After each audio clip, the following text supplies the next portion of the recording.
Alrighty.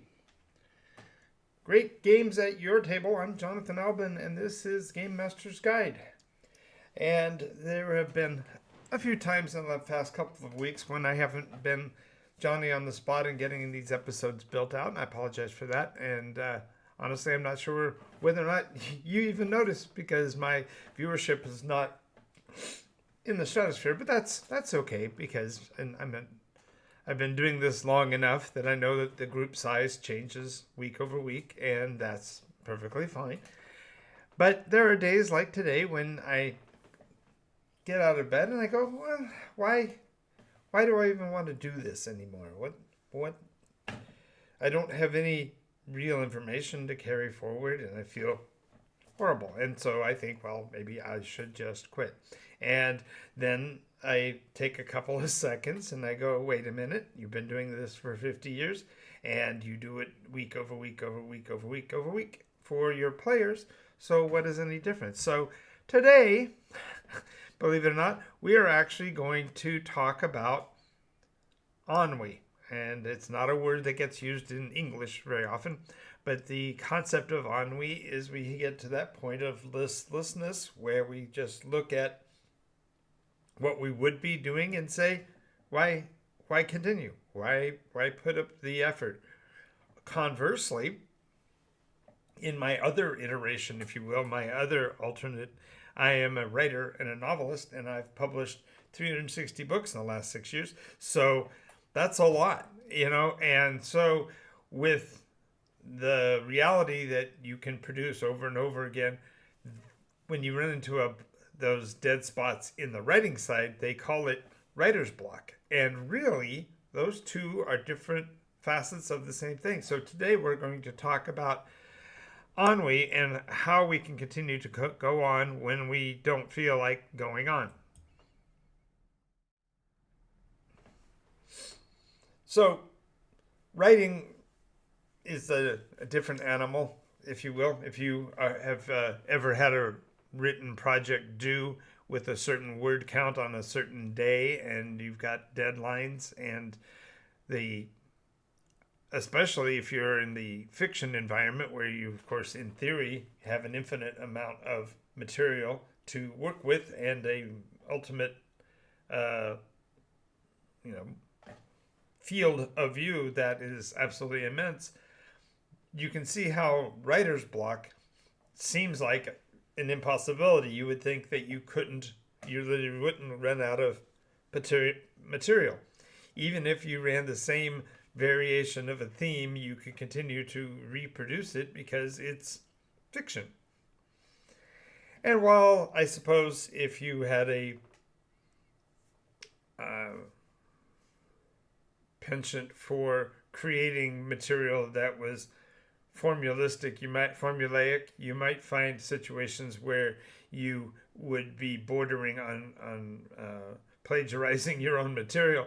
But the reality is that writing is very akin to role playing, and as a person who's done both for the majority of my life, the idea of running into these fictional spaces of inability, either through a seeming lack of interest or whatever, and the difficulty of coming up with something snappy and new and innovative. The reality is that our ability to interact and to create is really a factor of what we are willing to do with our time. And writing arguably would be more of a difficult path, I think, than storytelling or GMing, merely because there's no sounding board in the writing room. When you are sitting at your keyboard and clinking out the next property for your clients, if you're writing it as a particularly innovative piece, you are kind of looking for the perfect hook, but you don't have somebody to bounce off of it to even know whether it's any good or not until you've created. And so when we talk about it in the case of role playing, it's a different dynamic, and we'll get into those differences in this episode. But before we do that, if you would, please down below and hit all the buttons, because the algorithm likes to know that you're part of our audience, and I greatly appreciate that. So, switching gears. Okay, so if we're looking at it just from the writer's side, the idea of becoming burnt out of a property or having a condition collectively known as writer's block, we're getting to a position where either we're not endeavoring to create any longer, we are depending upon whim or whimsy. And the irony is that the winds of fate that blow through our mind sometimes gives us really bad advice, as well as sometimes giving us really good advice. And so the idea that writer's block actually occurs for some people, to me, it's fascinating. When I was actively writing multiple projects at a time, I found that the transition from one to the other allowed me to continue to create even when I thought my sails were, out of the wind, so to speak, when I thought there was nothing else to create.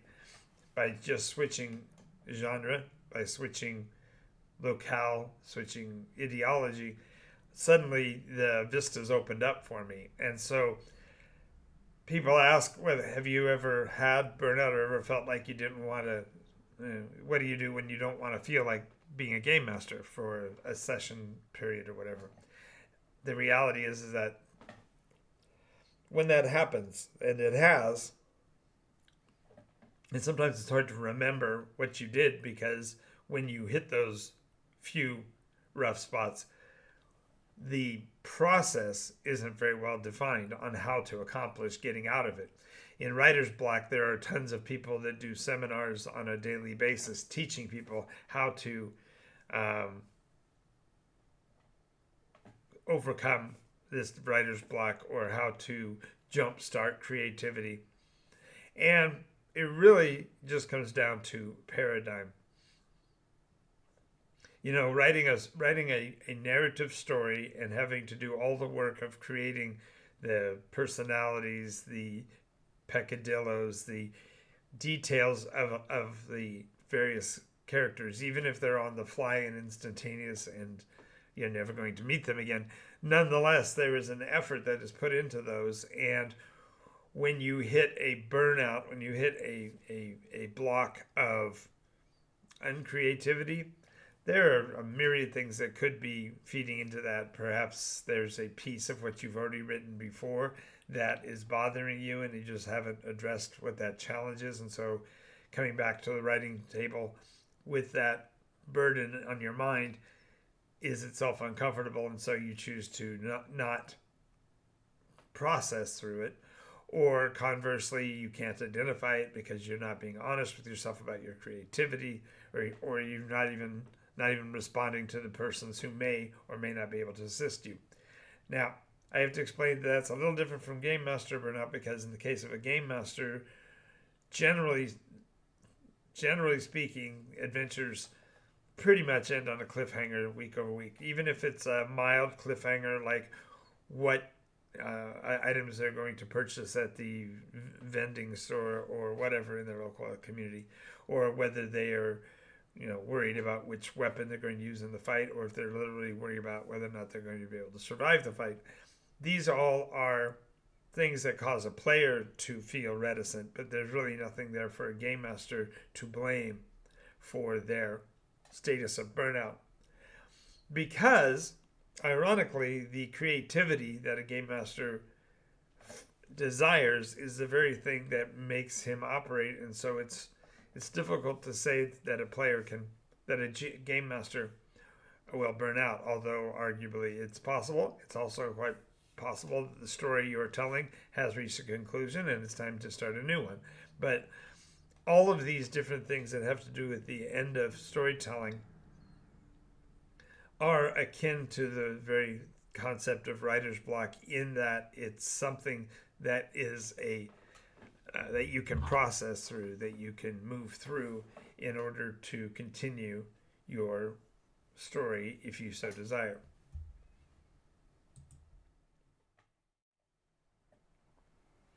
So, really, what is the difference between writing and creating? Well, from my experience, writing is a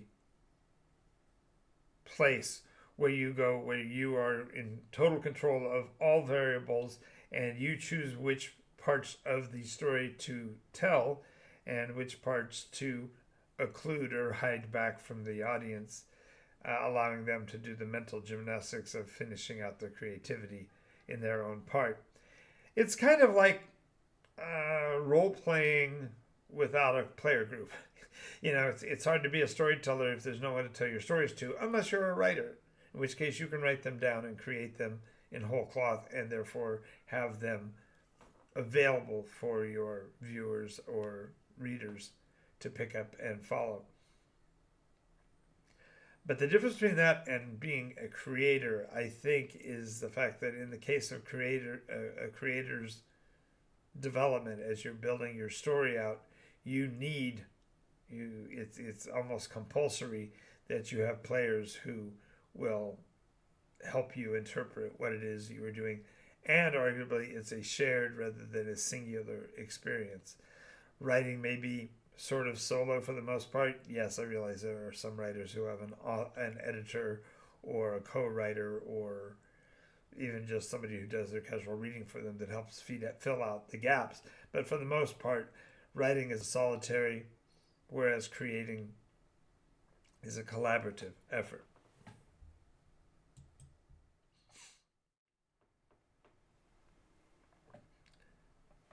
I'm trying to figure which one. It's not that one. It's this one. Okay. So when we look at the concept of being a game master and a storyteller, the essence that keeps us rolling and keeps the process in the creative end is a matter of really perspective.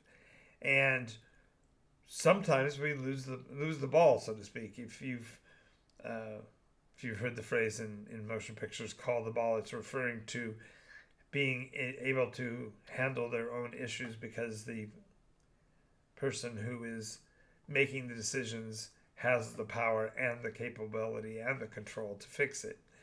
And in role play games, sometimes that's not the case. Sometimes you've literally painted yourself into a corner, written yourself into a corner, and it's going to be the player's whim that's going to determine the outcome. You yourself won't necessarily know how it will come out because you're waiting for the players to make their decisions. And in a similar fashion, if you are writing a story and a piece becomes untenable, perhaps look at changing up your writing path and instead write from a different perspective. Bring in a different persona, a different character than the ones who are currently in the story, and therefore bank off of what that person's perception would be of the reality of what's going on in the scene. Now, this doesn't always help if you're writing and you've come to an abyss, a open space that you can't seem to cross. Realize that perception itself may be flawed, and so all you need to do is take on a different perspective, and suddenly everything becomes available to fix the issue. I think that most people, when they say they burned out, when they say that they are tired of running, it has more to do with the dynamics of the games group they're playing with, that there's something uncomfortable or something that's undiagnosed in the personality matrix of who's at the table, and their response of saying they're burned out is more of a cop out. Now, that doesn't mean I haven't had it happen. There are plenty of times that every game master runs into the wall. Now, therefore, the first thought would be, well, if you feel like not running, then just don't. And I suppose for some that might be an answer. Now, in my experience, the first time you give yourself permission to opt out is really the beginning of the number of times that you will. And the more willing you are to give yourself permission to quit, to step back like that, you're providing yourself permission to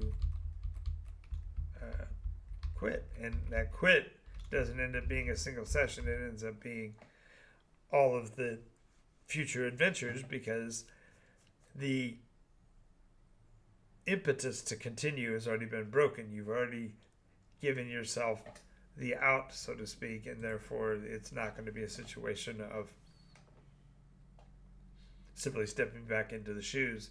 You've already given yourself permission to opt, as I said, out.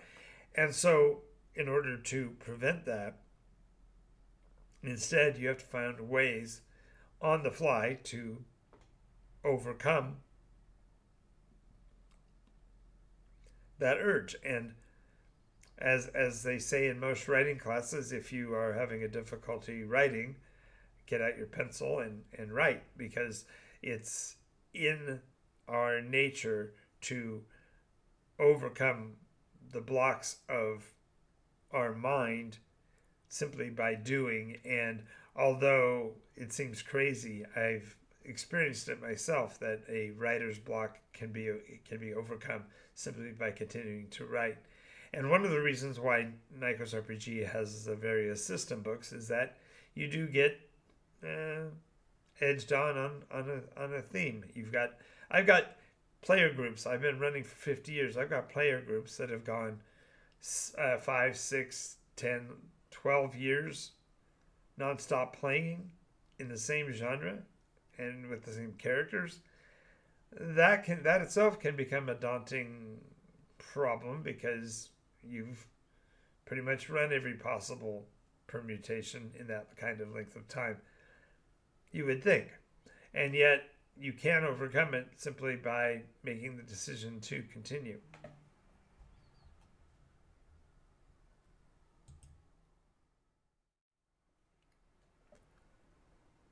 So how do we overcome this? How do we get past these breaks without breaking? How do we continue the story when there seems to be no more story to follow? Well, there are a whole lot of different ways to handle this. Every writer's group that is out there has had 1 or 2 or 10 sessions talking about how to overcome your writer's block. And the same is true with games groups. They have drama and tension when one of them or more than one of them say that they feel like the story is completed. So there's a lot of ways to recover, and I could talk about each one of them and I could analyze them, but of course every game master, every storyteller is going to have their own resolution. My resolution is to have many roads to recovery. In other words, if I have a faithful group of players, I can come in on a week and say, okay, we're going to play a role play game, but we're going to play the same genre, but same story, same characters, everything's the same, except we're going to play it in a post-apocalyptic setting, just for one episode. I just need to break out, and the world changes. And what's interesting about it is that when that world changes at the end of the week, even if you say it was a dream sequence or whatever, and you're going to go right back to your old game, it isn't the old game any longer, because the players have now had a difference of shared experience, and the world has become fundamentally renewed. And this is, in many cases, the best way for a games group to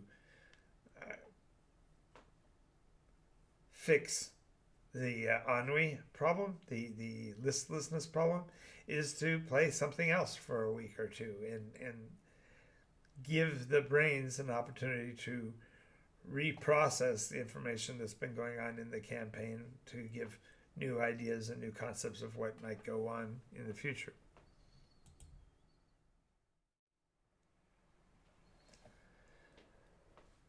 So I use a mechanism on a weekly basis in my group called OSSF. And that's just an acronym that stands for Our Story So Far. And what I have found fascinating is that I make sure that each week a different player provides their take on what's going on in the campaign. Even if others assist them with details or particular notes about what's going on, we utilize our story so far. We have one person as the functional narrator because it allows us to see the changing perspectives and what's going on in the game. The player who does the narration, therefore, is kind of the person in charge of that section of the pre-game setup. And what it affords is for us to take into account perhaps the desires of the players that are not on the front line. Generally, you have different brackets of players. You've got some that are really, fast burner light bulbs and you really want to spam their idea into the universe. And then you've got other players that are wallflowers that end up sitting on the sidelines for the most of the time. So giving every player a chance at our story so far trigger event in the beginning really gives each player the opportunity to shine, and not necessarily to convert them into being more dynamic. It's not like you could take a person who is by nature a follower and force them to become a leader, but you do allow at least their perspective to be understood as the game gets going so that every player has the opportunity to put forth their ideas about what should be going on in the game. It's absolutely critical, therefore, to do this on an ongoing basis and make sure you cover all the bases. I have a checklist so I know who has done it and who hasn't for the month, and so therefore I'm able to keep it churning. And even if you drop the ball and no longer have an idea of who is supposed to be doing it, in those rare moments, of course, you as the game master could bring your own perspective to the table once more to remind them what they're doing. But generally, I leave that in the hands of the players because that way it's their shared memory we work off of, not necessarily what I had in my mind. It makes the game, therefore, more dynamic and more exciting on a weekly basis. And it gets to the point where even as a game master, my listlessness will go away if I know that there's something that happened last week and that this player is going to be doing our story so far for that session, because I'm going to hear new take on what I had been coming up with.